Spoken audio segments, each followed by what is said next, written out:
want to bring in former Deputy Commander of CENTCOM, retired Navy Vice Admiral Robert Harward. He is now a fellow at the Jewish Institute for National Security of America. Admiral, great to have you back, especially in light of all of this developing and breaking news. You know Iran, you grew up in Iran, you understand the way Iranian leadership is thinking. Do you think they will agree to immediately clear the Strait of Hormuz of mines? They have dug their heels in at every step.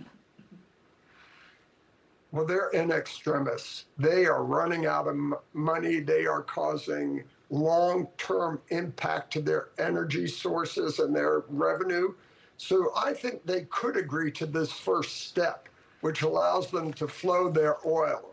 I do not believe it meets any of our longer-term objectives, be it the nuclear issues or the funding of surrogates and all. So this is a first step that provides relief to them so they can feed their people and gives them some hope of survival, and it gets the world economy back on track, but it does not mean an enduring peace, enduring security. So that will remain a problem.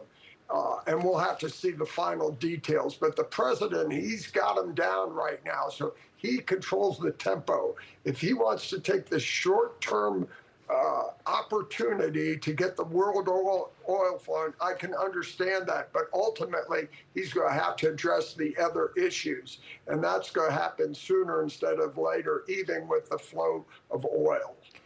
Iran has said it will not agree to ceasing its uranium enrichment. And the president himself has said, no dust, no dollars, no deal. Meaning, if you don't give us that nuclear so-called dust, forget it, we're not going to have a deal.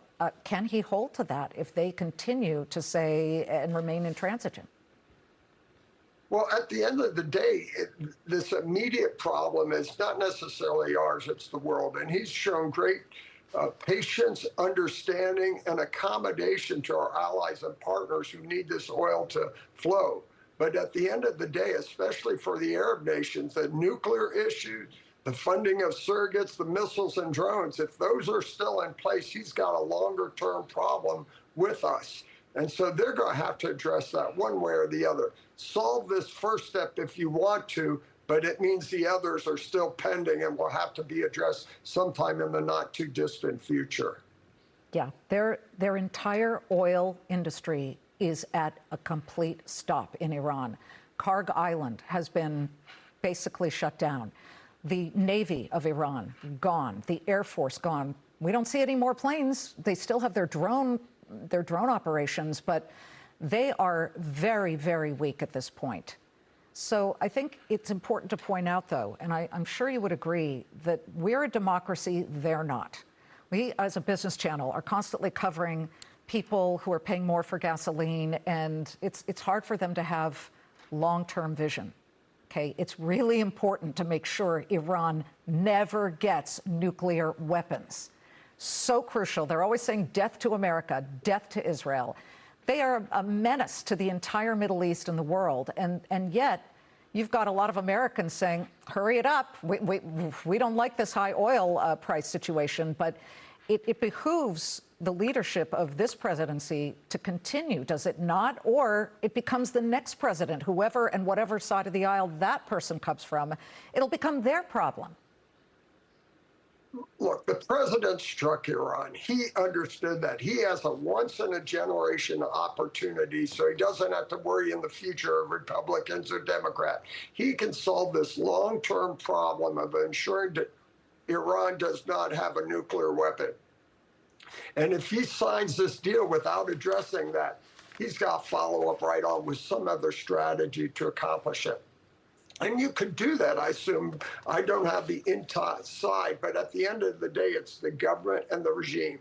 If those people remain in power and do not agree to solving this nuclear issue, this agreement now only sets the stage for that to continue immediately thereafter. So I would be surprised for the president to sign this deal without addressing the other issue. I really do have to go, but I need to get your quick thought on Israel, which continues to, undergo operations in Lebanon.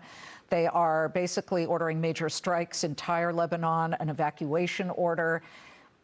How important is it that the U.S. and Israel remain on the same track, or at least on parallel tracks here? Because if the president hears from Iran, who says, okay, you got to stop the Hezbollah attacks by Israel, in Lebanon, and Israel doesn't want to stop because their security is in peril, what happens there?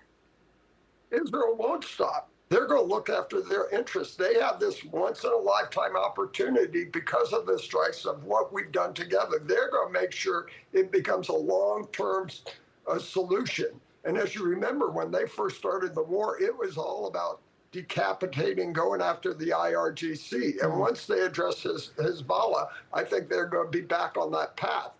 This agreement, while meeting the short-term commitments to the world energy supplies, does not solve any of those issues. And Israel is not going to stop for that. They're going to keep moving. So it's going to be a real dilemma for the president and how they address this issue. And I'm with you, Liz. I think at the end of the day, this is not a good deal if you can't solidify progress on the other fronts, both for Israel and the nuke issue. They're all tied together like no other policy is. And so addressing one does not solve the other, and you almost create a bigger problem by empowering the regime even more when they're at their weakest point.